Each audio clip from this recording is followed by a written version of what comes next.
What's up, YouTube? I'm Mike, and today I'm back with another episode of the Dying series, Trendsanity. When I started this series, I actually thought that I was going to be making a lot of content because every single day you read some completely insane thing in the news, and I don't know why I haven't been making content in this vein. It's probably because there's so much insanity out there that at this point in time you have to read something that's like really, really out there, or like an extremely unimaginably bad take to even sort of notice. Most of the time I'm reading the news, it's just like death scrolling. Like I'm only half-assed paying attention because it's just like bad news, stupidity, bad news, more stupidity. It's terrible. I honestly don't know why I do it. But today I flipped open my phone during my lunch break, and I see this article that I could not help commenting on. This is Fox News, who, if I had to pick one news agency to listen to, obviously it's going to be Fox News by default of the fact that I'm a Donald Trump supporter. I certainly don't agree with all their takes. And here's one shocking example of one of the most idiotic takes I have ever read in my life. Obviously, it's worth prefacing this by saying that I absolutely do not support the war in Ukraine. I do not think we should be giving these people one single penny, and I don't care what happens to them. That has nothing to do with me disliking Ukraine. I don't care. There are beautiful women in Ukraine. I have nothing against the Ukrainian people, but their war is not my war, and I don't think it should be America's war, and I hate Zelensky. So that alone tends to have me siding with Putin. I think Ukraine should just give in, go back to being part of Russia. I don't know what the big deal is, but admittedly, I'm not from over there, so I don't get it. And honestly, I just don't care. So, but because of the fact that in this country, support for the Ukrainian war is so political that I'm automatically opposed to it.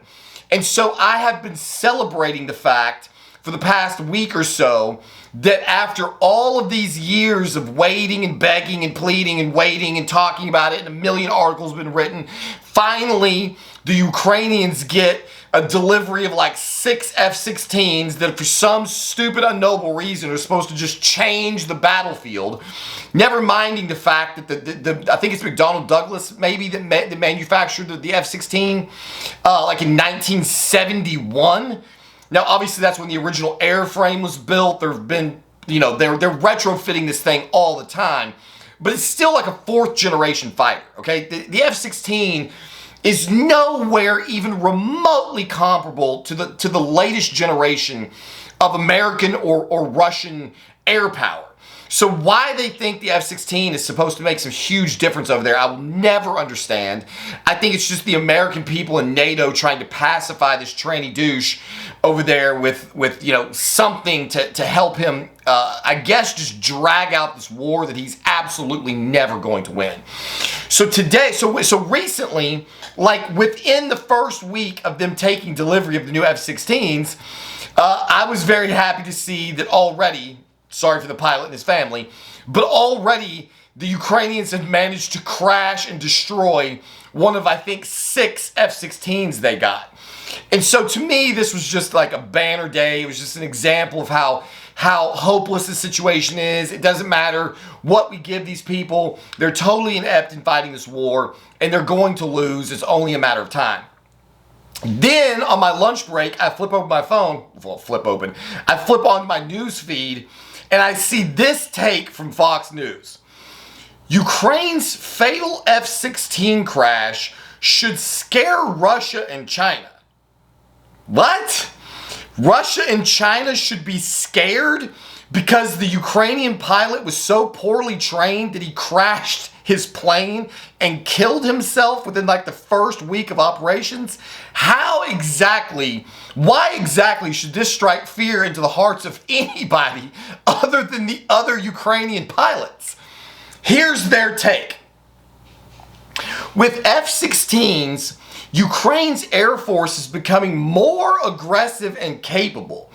The gut-wrenching loss of a Ukraine Air Force F-16 chasing Iranian-made drones at low altitude last week is proof positive that Ukraine's Air Force is becoming more aggressive and capable.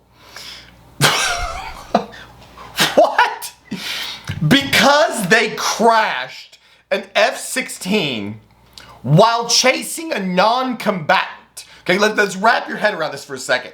They weren't even in a dogfight situation yet.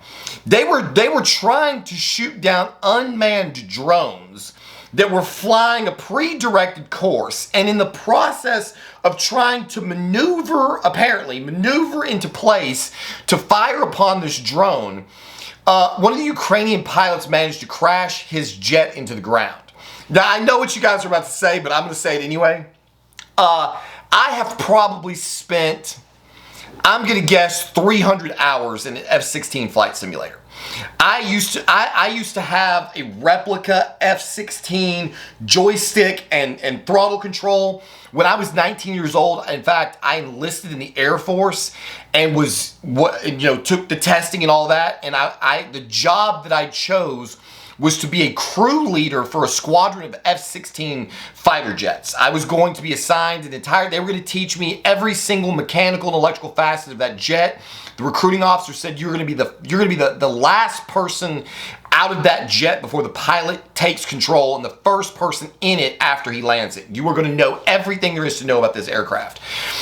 Because I'd been obsessed with F-16s since way back in the days of the old movie Iron Eagle. I used to be a huge, American military, when I was a kid, I knew every single thing there was to know about every piece of our military hardware. I was so impressed with our military hardware. I loved studying it and playing war games. I have spent hundreds of hours in an F-16 flight simulator. And while I understand that a flight simulator is not on Earth, it does a really good job of replicating certain conditions that pilots will encounter in flight. So for example, if you're in an F-16 flight simulator, and you try to chase, if you're in a dogfight and you try to chase another jet and you tip the nose of the plane down and start crashing toward the ground rapidly, your screen will slowly start to turn red. It's called a red out, which is when all the blood from your body rushes into your head and reds out your vision. This is what happens if you're pulling too many G's. I guess you're descending too rapidly. If you're in a dogfight or any other situation, you pull back on the stick and you cause the jet to climb very rapidly, you will eventually black out from the blood flowing out of your brain, I think is the way it works. So you've got red out and blackout, and these things happen in the simulator to keep it realistic. Otherwise, you could just be pulling off completely unrealistic, dogfighting maneuvers, chasing planes low, high, doing all kind of craziness. So when you turn on all of the effects, it trains you on basically how not to crash the plane into the ground. I cannot tell you how annoying there's a warning system in the plane that will basically just never shut up. Altitude too low, altitude too low, altitude too low, altitude too low, altitude too low, before you hit the ground. There are so many things that this pilot is going to experience, from red out, black out, the effects of G-forces on his body, all of the instrumentation that's warning him and trying to tell him that he's getting ready to crash, and this guy still managed to put it down. Again, I've never flown an aircraft in my life, and I know that the simulator is not a one-to-one comparison, but it's close. And so I don't know what the hell this guy was doing. Certainly nothing in his failed attempt to not only shoot down an unmanned aerial vehicle, but not crash in the process, in no way, shape, or form suggests to me that Ukraine is becoming more aggressive and capable. If they had said more aggressive and ignorant, then I might have been able to agree. So this is the BS spin, and both sides do it. Both sides do it. So when they want us to continue to contribute money to this absolute waste of time war. And so they constantly lie in the news, and they try to convince you that Ukraine actually has a chance. If you study the war maps and you study this outside of mainstream media, this war was lost a long time ago, okay? There's no chance in hell they're going to win this unless basically all of the NATO, unless you go into World War III effectively, okay? Ukraine does not have a chance. Putin is biding his time and toying with them for reasons that I don't even care to speculate at. But the media is constantly lying to us, trying to drum up support for this cause. They're not going to tell you the truth, which is that no matter how much money and how many munitions, it does not matter what we send Ukrainians, they do not have a snowball's chance in hell of winning this war. But they're not going to tell you that. They're constantly looking for ways to put lipstick on a pig and try to like turn all of these positives into some kind of, these negatives into some kind of positive, so people will continue to support this war. So when you've got this idiot pilot who crashes this plane in the first week of operations, rather than saying, yeah, told you, these things were not going to make any difference. These people are not properly trained. They're not capable, clearly. They're going to try to spin this and say the fact that they crashed one of their planes is just showing how much more aggressive they've become. I can't even say it with a straight face. If you have become so aggressive as to be squandering how much these things, how much do they cost? $70 million. How much is an F-16? This plane, in the original price was $6.4 million in 1975, which is about $33 million in 2022. Okay, so it's more than that now. So this guy managed to crash a $33 million jet into the ground and kill himself because Ukraine has decided to become so aggressive. And Fox News has the audacity to report this as if it was some kind of a pro. This is Trinsanity at its worst. How anybody can believe in this cause is absolutely beyond me. They go on trying to, say, it's incredibly painful to bear, especially as he was among those who fought for Ukraine's right to have the F-16 aircraft. Give this guy's name that I can't even pronounce. Said Mess still had weapons available and several hundred rounds in the F-16's 20mm Gatling gun. The Shahed 136 drones, for example, fly at about 115 miles per hour and relatively low, making them enticing, vulnerable targets for skilled fighter pilots. So, number one, these drones are so horribly ineffective. If you haven't noticed, every time Putin launches these drones, it's like he'll launch 100 of them, and 3 of them will land somewhere, and there'll be some minor building damage.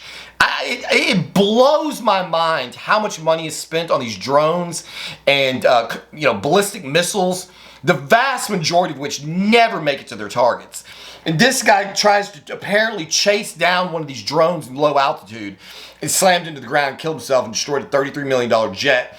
Fox News wants us to believe that this is a positive because Ukraine has finally become more aggressive and capable. Man, I don't know. I just, maybe this is only funny to me. Obviously, it's not funny. It's a terrible, horrible situation. This war is effectively going on for nothing. And, God knows how many lives have been lost on either side, how many families have been displaced. It is the truth of basically every armed conflict we've ever, that's ever fought in the modern era. It's like, I can't remember the last time there was something actually worth us getting involved in. It always just seems to be saber rattling and dick measuring contests, and I'll never understand it. But anyway, I just thought I would share this. I haven't made a Trinsanity video in a little while, and I read that, and I couldn't get enough of the absolute idiocy of trying to pass this situation off as if it was some kind of positive. So anyway, there you have it. Hopefully you're having a better day than I am. It's been slow. It's been a slow Monday. One of those days where I can't seem to make anything link up. So hopefully hopefully my afternoon will be better. Maybe after reading this news, it'll put me in a better mood. I'm gonna have a video coming up this evening going into my wife and I. We both decided to try clenbuterol for the first time. And so maybe we will make a little couples video going into what the effects of 20 micrograms of clenbuterol has been on either of us, because they've been quite remarkably different. I can't even believe how different the effects have been. So maybe I'll have that video up later. As always, thank you for watching. We'll see you on the next one.